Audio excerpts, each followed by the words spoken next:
Hello and welcome to Enchantment of Eternity's review for Ahsoka Season 1, Episode 3, A Time to Fly. This video is a part of a series of videos where I review episodes of Ahsoka, so I'll have to start with a spoiler warning for Ahsoka up to Season 1, Episode 3. If you have not seen up to this episode, you will not want to watch this video.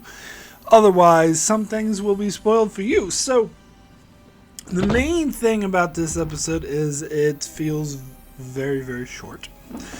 It was a bit shorter than it was a half hour long, and especially after watching getting two episodes in the same week and then waiting another week and only getting 30 minutes is a bit frustrating, to be fair.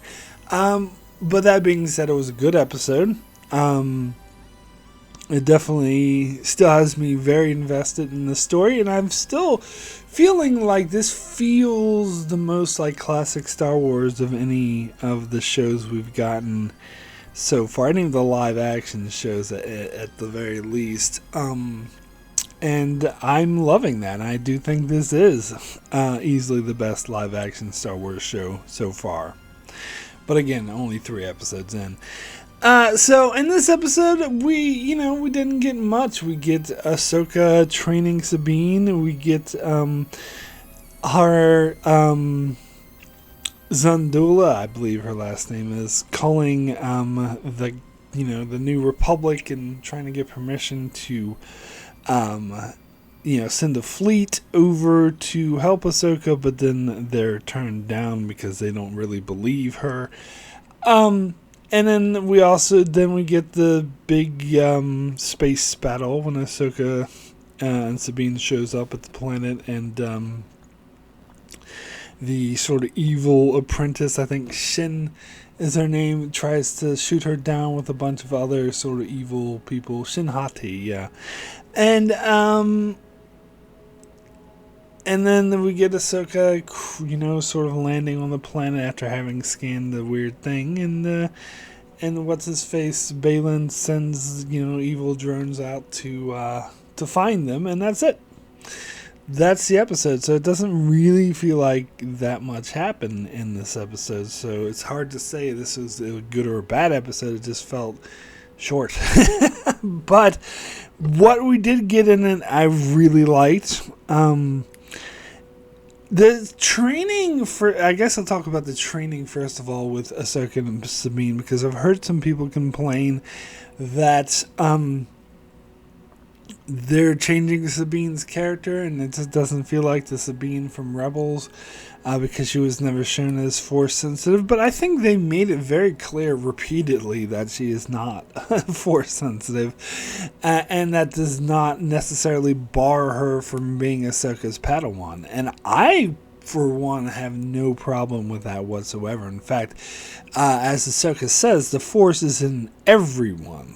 It's not like only a select few special people who inherited from their parents or whatever are the ones who could get to wield the Force and be awesome. That robot guy, the droid, points out that in the tradition Jedi Order, they did only pick the kids that were specifically Force sensitive, and Sabine definitely would not qualify. But so what? I think this is the point of Ahsoka, and what she's saying is that perhaps the Jedi way was not the best way, and you get that sort of contrast whenever she talks to the droid, because he's all well versed in what the Jedi specifically do and all that, and she's like, well, maybe there's another way. And so we see her training Sabine. It reminded me, it was very similar to the scene in New Hope where Obi-Wan trains Luke and gets him to shut the visor, the visor, whatever, over so he can't see, and Luke's like, well, how am I supposed to defend against that? And, Obi-Wan's like, use the Force and act on instinct and whatever. And, yeah, so it reminded me a lot of that, and I actually really like that scene. I know Ahsoka wasn't like being cruel or purposely taunting. She was you could tell that she was actually trying to get Sabine to sort of to sense her, to use her feelings. And then you see Sabine later trying to use the Force to bring the coffee cup to her, which is interesting. And I wonder if she'll ever do it. Maybe she won't. Maybe that would be the point. But for me, this kind of goes, that's what was the point of the film that I know a lot of people hate. I actually kind of like this film. The Last Jedi was trying to make, of course, it was retconned in the next film, Rise of Skywalker. But basically the point the point that The Last Jedi was trying to make is that anyone could be Force sensitive. And I actually kind of like that. That's not just the inherited Skywalker dynasty that gets to rule. And I like that they were getting away from that. And so I'm very open to the Sabine training, and maybe she's definitely not Force sensitive the way that the Jedi Order would typically pick Force sensitive children like Ahsoka, or like Anakin with his skyrocket high midichlorian count bullshit, but they don't have to be. And I like that. So I'm really down with it, and I really like these scenes. And I was starting to dig the relationship between Ahsoka and Sabine a lot more in this episode, where they're not griping as much at each other, that they're sort of getting along more. And it is interesting. I think this is, because this, of course, is Dave Filoni, who's also writing this, who was involved, who's the showrunner for the Clone Wars and Rebels, that this is Ahsoka, but as an adult. Now, we did see Ahsoka as an adult a little bit in Rebels, but mostly what we know from is the Clone Wars when she was young.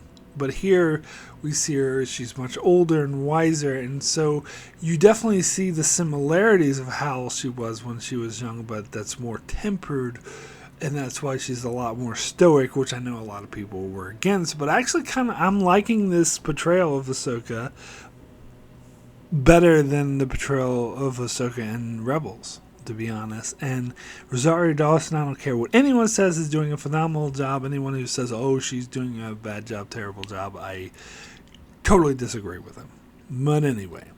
And so, the scene with Hera Syndulla trying to convince Mon Mothma and the other sort of counselors to send the fleet, that was kind of typical. I could have wrote the scene myself or predicted exactly what was going down, because it's very typical of what we've seen of the New Republic in The Mandalorian as well, and how they're dumb and political advocates. And I love how Hara even points out to that one senator guy is like, did you fight in the war, or did you just sit it out and see which side would win?